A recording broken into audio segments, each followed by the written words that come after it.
कितना भी दुख विपदा कष्ट सम्मुख में खड़ा हुआ हो, कितना भी दुख, पूंजी धन की अगर आपको कमी पड़ रही है और ऐसा लग रहा है कि मेरे पास में कुछ भी नहीं, हम तो यहां तक कहेंगे कोई मकान बना रहे हो, बेटी का विवाह कर रहे हो, बेटे का विवाह कर रहे हो, कोई अच्छा कार्य कर रहे हो, धन संपदा की भी कमती दिखे तो उस समय पर कांता भगवान का स्मरण कर, कांता चक्र का स्मरण कर, शिव और नारायण का नाम लेकर एक बेलपत्र, एक शमी पत्र, एक श्वेत पुष्प, एक लाल पुष्प दोनों हाथ में लेकर भगवान शंकर के अशोक सुंदरी के स्थान पर अगर समर्पित करा जाए तो संपदा की भी कमी नहीं आती। वो कांता चक्र है जो नारायण के। यहां तक शिव महापुराण की कथा करती है, अगर कोई विद्वत ब्राह्मण ने आपको बताया है कि आपके घर में पितृदोष है, कोई विद्वान ब्राह्मण ने बता दिया कि आपके घर में काल सर्प दोष है, कोई विद्वान ब्राह्मण ने बता दिया कि आपके यहाँ पर ये वास्तु दोष है और इस दोष को मिटाना जरूरी है, कोई ने आपको बताया, उस समय पर हमें घबराना नहीं।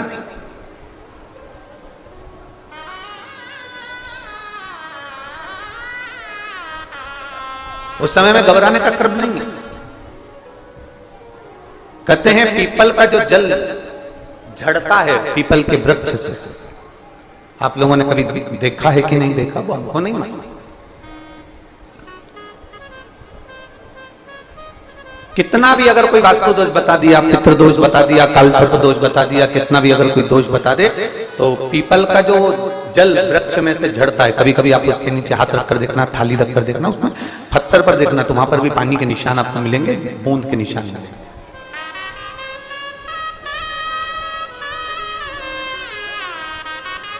मात्र उस पीपल के वृक्ष के जल की एक बिंदी, एकमात्र बिंदी, शंकर भगवान का जो शिवलिंग है, जलाधारी है, चरण है, गणेश कार्तिकेय का स्थान है, अशोक सुंदरी का स्थान है, और प्रत्येक जलाधारी में से पानी बीच में से आकर नीचे की ओर गिरता है, नीचे की ओर गिरता है। आप लोगों के स्मरण में हमने पहले भी बताया कि राइट में किसका स्थान है, गणेश जी का, लेफ्ट में कार्तिकेय, बीच में अशोक सुंदरी, ये क्या है, पार्वती जी का हस्त कमल शिवलिंग, और ऊपर से जो जल एक एक बूंद शंकर जी के शिवलिंग पर गिर रहा है वो शंकर जी की 5 लड़कियां, जया, विषहरा, शामलीवारी, दौतली और देव, शंकर जी की 5 लड़कियों, एक एक बूंद पानी शिव जी पर गिरा रहा है। जहां जल नीचे गिरता है उस स्थान से जहां तक जल बहकर जा रहा है उस स्थान तक 33 कोटि देवताओं का स्थान, 33 कोटि देवताओं का स्थान। अब जहां पानी आया, जहां नीचे गिरा, उसके बीच में जो स्थान होता है, आप लोगों ने देखा है कि नहीं देखा? जिनने देखा है जरा हाथ उठाओ। ये पानी जैसे यहां तक आया और यहां के बाद नीचे गिरेगा, तब वो नाली के माध्यम से बाहर जाएगा, तो जितनी दूर यहां से वो नीचे की ओर जो गिर रहा है, यहां से वो नीचे की ओर जो पानी जा रहा है, ये जो स्थान होता है, ये हमारे 3 दोषों को निवारण तुरंत कर देता है। एक हमारा पितृदोष, एक हमारा काल सर्प दोष और एक हमारा वास्तु दोष का निवारण ये तुरंत करता है। और ये तो हमने केवल आपको शिव महापुराण के माध्यम से बताया कि ये 3 दोष का निवारण कर देता है, पर यदि कभी आप ध्यान से लिंग पुराण को पढ़ेंगे,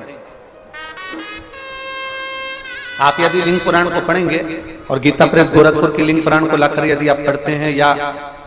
गीता प्रेस गोरखपुर की शिव अंक को भी आप अगर पढ़ेंगे, उसका नंबर हमारे स्मरण में नहीं आ रहा है, शिव अंक को भी अगर आप पढ़ेंगे तो उसमें भी आपको वर्णन मिलेगा कि हम तो केवल 3 दोष का बता रहे हैं, पर हमारे शास्त्र तो यहाँ पर और भी दोषों का वर्णन कर रहे हैं। जैसे किसी ने बता दिया आपको शनि का दोष है, किसी ने बता दिया मंगल का दोष है, किसी ने बता दिया आपको केतु का दोष है, किसी ने बता दिया आपको राहु का दोष है, किसी ने आपको कह दिया कि बृहस्पति का दोष है, किसी ने कह दिया आपको ये वाला दोष है। दुनिया के जितने दोष पीपल के वृक्ष के झड़ता हुआ जल की एक बूंद का स्पर्श, भले वो सूख गई हो, उसका एक स्पर्श मात्र जहां पानी नीचे की ओर गिर रहा है उतनी परिधि उतनी जगह के बीच में जहां से पानी गिरता है, बस उस स्थान पर अगर वो उंगली अपना नाम और गोत्र का स्मरण कर कर भी लगा दी जाए और एक लोटा जल चढ़ा दिया जाए तो ये जितने दुनिया के दोष हैं वो अपने आप समाप्त हो ही जाते हैं। शंकर की भक्ति का मूल बिंदु बोल बम का नारा है। और अच्छे से समझ लो, जरा ध्यान में आ जाए आप लोगों के, नहीं तो गलत कर बैठो तो बहुत स्मरण रखिएगा। शिवलिंग जलाधारी, जलाधारी में से पानी बहता है नीचे की ओर जाता है। जितना मोटा शिवलिंग की ये जलाधारी होती है उसमें से पानी जहां नीचे गिरता है, जितनी भी मोटी हो उसमें कहीं पर भी आप बिंदी लगा सकते, कहीं उस स्थान पर आप कहीं पर भी उस बिंदी को लगा सकते। कोई कह दे तुमको कि तुम्हारा मंगल गड़बड़ है, कोई कह दे तुमको तुम्हारा राहु गड़बड़ है, कोई कह दे तुमको तुम्हारा केतु गड़बड़ है, कोई तुमसे कह दे तुम्हारा बृहस्पति गड़बड़ है, तो समझ लेना कि हमारे ग्रह की दशा को सुधारने के लिए ये जो स्थान है, बस उस स्थान पर एक बिंदु एक। अब आज के जमाने में आपने देखा होगा, जब से आप शंकर जी को जल चढ़ाना प्रारंभ करें,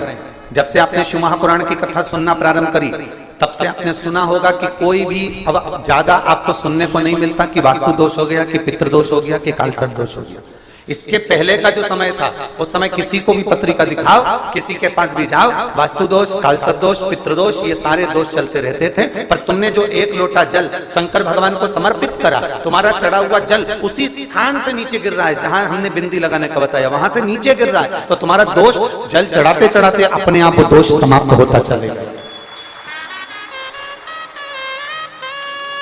सारी समस्या का हल एक लोटा जल। आप जो भगवान शंकर को समर्पित कर रहे हैं, आप भगवान शिव को जो दे रहे हैं, उसमें एक मूलता का भाव प्रकट हो अपने। और मैंने